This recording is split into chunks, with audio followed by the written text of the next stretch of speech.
E aí pessoal do Universo Antares, sejam bem-vindos a mais um vídeo de resenha. Eu ando meio sumido do canal, mas eu gostaria até de me desculpar com vocês. O motivo foi bem simples. Eu peguei uma gripe que acabou ferrando com a minha garganta. Eu ainda tô com a garganta um pouco ruim, então se eu acabar tossindo ao longo do vídeo, saibam que é por conta disso. Eu ainda tô no processo de recuperação. Então no geral não foi nada grave, mas assim, o que me afetou mesmo foi a garganta. Eu ainda tô com a garganta um pouco debilitada, mas eu não podia deixar de falar desse livro. Acabou que eu só pude fazer o vídeo muito depois, infelizmente, porque eu queria ter feito logo em seguida a minha leitura, que é justamente esse livro aqui, ó, O Demonologista, do Andrew Piper. Por que eu decidi ler esse livro, na verdade? Basicamente eu não tinha nenhuma pretensão de ler ele, mas a referência que ele tem justamente a John Milton me fez, como eu posso dizer, ter uma percepção um pouco diferente dessa obra. Porque do que se trata, né? O Demonologista é escrito pelo autor canadense Andrew Piper. É um thriller, ou seja, uma narrativa de mistério e terror, com aquele gênero mais policial, mais investigativo, em que justamente a gente acompanha a história de David Ullman, que é um demonologista, mais especificamente ele é especializado na obra de John Milton, né, O Paraíso Perdido. Eu não li O Paraíso Perdido, sei que é um crime grave, eu sei que eu tenho que adereçar isso, mas eu acho muito interessante. Eu já tinha ouvido falar, né, da obra de John Milton antes, mas eu acho muito interessante como aqui o Andrew Piper traz uma visão mais metafórica do que se trata, né, um demonologista, até porque o David Ullman, enquanto personagem principal, ele começa como um cético, um acadêmico cético, mas que vê valor nas mensagens bíblicas e, consequentemente, vê valor na sua... nas inspirações, né, que isso gerou para outros autores, incluindo o próprio John Milton. E o que eu acho mais interessante dessa obra em específico é como o conceito do demonologista acaba sendo muito... para muitas pessoas acaba sendo um tabu, né? Ou seja, você não pode, principalmente para as pessoas religiosas. Eu não sou religioso, mas para muitos religiosos, o demonologista, né, ele acaba tendo esse quê, às vezes, de tipo assim, se embrenhar em ocultismo, se embrenhar nessas histórias, nesses manuais não convencionais, né, não ortodoxos, que acabam questionando muitas das vezes a ideia da igreja, né, através dos seus rituais e tudo mais, mas não cabe aqui nesse vídeo eu discutir sobre isso, até porque eu não tenho tanto conhecimento nessa área, mas eu sei que existem discussões acerca. O que eu acho tão interessante de Demonologista é que, na verdade, eu vi muita gente reclamando desse livro. Se eu não me engano, as avaliações do Scooby, ele tem uma avaliação, assim, uma média baixa até.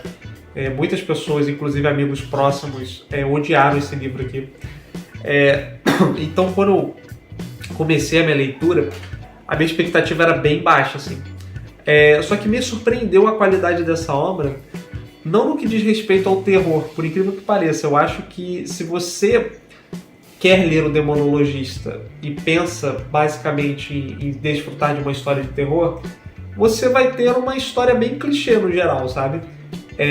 Já que a narrativa principal acompanha David Ullman, que é um acadêmico, que ele é convidado, né, por uma figura misteriosa a comparecer num suposto caso de possessão. Então ele acaba viajando para a Itália, ele está tendo problemas familiares, mas ele ainda tem uma conexão muito forte com a filha dele.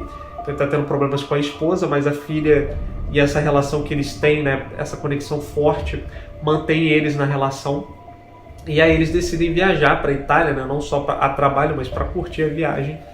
E aí, basicamente, o plot principal da história é que ele é confrontado por um demônio verdadeiro. E esse demônio não somente comprova a sua existência através da testemunha ocular, que é o próprio David Ullman, como também toma a filha dele, a vida da filha dele.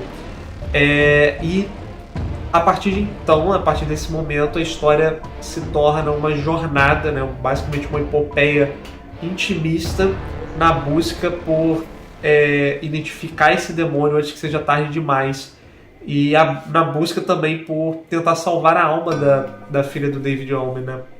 O que eu acho muito interessante aqui nesses personagens é o quão humanos eles são. Eu gosto muito, o David Owen tem uma melhor amiga, que é a O'Brien, que ela é uma, se não me engano, uma psicóloga também, e ela tem um câncer em estágio terminal.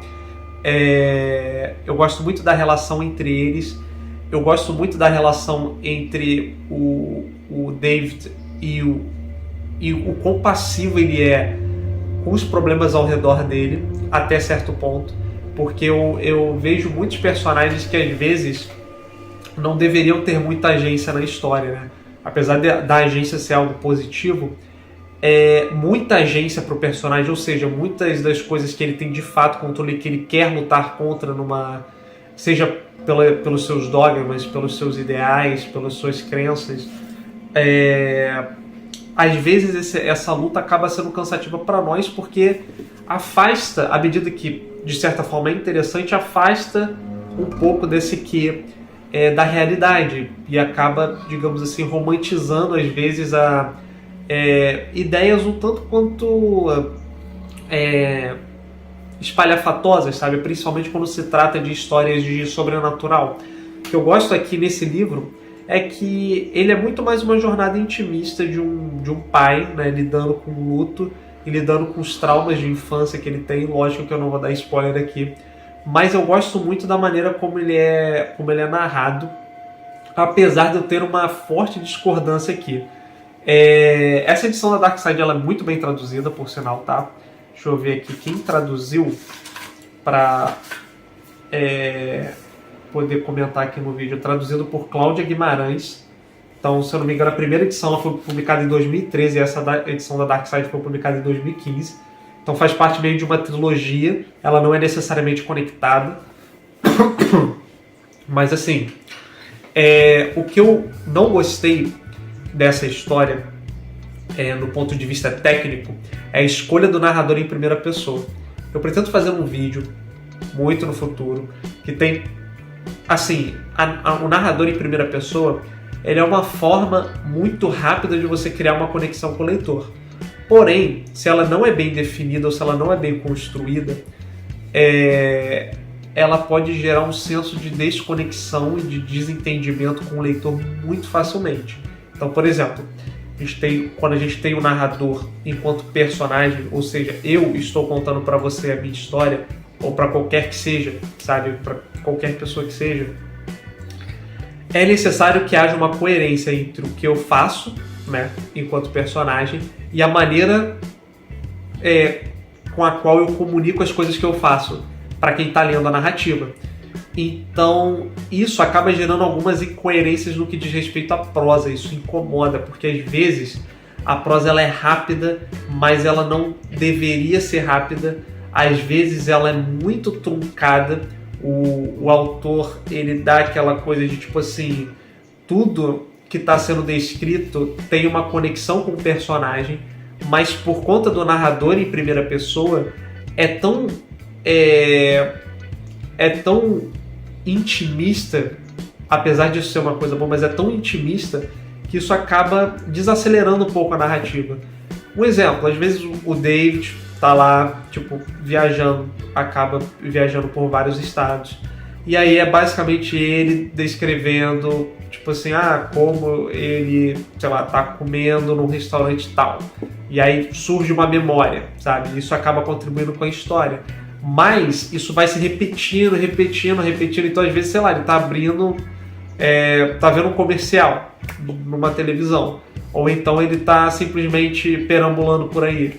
E aí a gente tem essa repetição, né, que acaba tornando um pouco cansativa a narrativa.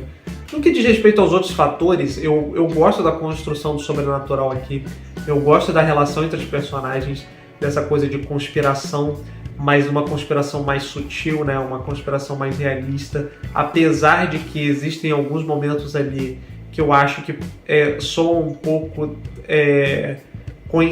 coincidência demais, sabe? Tipo, sabe quando percebe-se que o autor ele tá forçando a barra para uma cadeia de eventos que pode até soar natural a partir do momento que elas começam a degringolar, que uma determinada cadeia de acontecimentos começa a degringolar, mas não deixa de incomodar um pouco. No geral, eu gosto muito dessa narrativa pela referência que tem do John Milton, né? Porque de fato tem várias referências acadêmicas aqui e da obra dele, então quero muito ler no futuro e talvez, quem sabe, reler daqui a alguns anos, ou então reler por um audiobook e tudo mais, para saber como isso foi retratado aqui, né? Porque a forma como eu vi, pelo menos, me fez ter muito interesse em procurar mais sobre a obra do John Milton.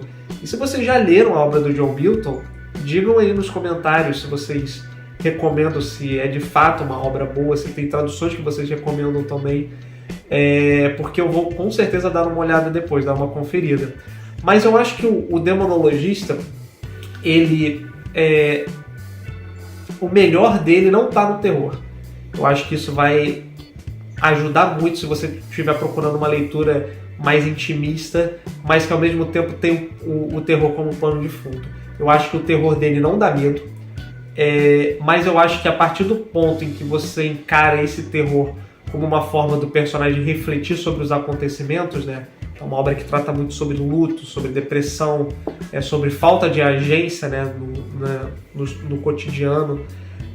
Eu acho que se você considera o Demonologista como uma obra para tratar sobre esses temas, né, para refletir sobre esses temas, ela vale muito a pena. Então aqui eu dou meu selo de aprovação, eu gosto desse material, eu vi muita gente reclamando, odiando assim, os vídeos de resenhas assim, meio até ácidos, e eu respeito a opinião, claro, mas eu tenho que discordar da maioria e dizer que eu de fato gostei muito desse livro. Mas se vocês quiserem acompanhar mais obras de terror, também estou fazendo a playlist do Lovecraft. Em breve eu vou lançar mais um vídeo de Lovecraft, depois que obviamente eu tiver um pouquinho melhor da garganta, a cadência de vídeo vai voltar ao normal, mas até lá eu vou fazendo à medida que eu posso. De qualquer forma, eu vejo vocês no próximo vídeo. E é isso. Até o próximo.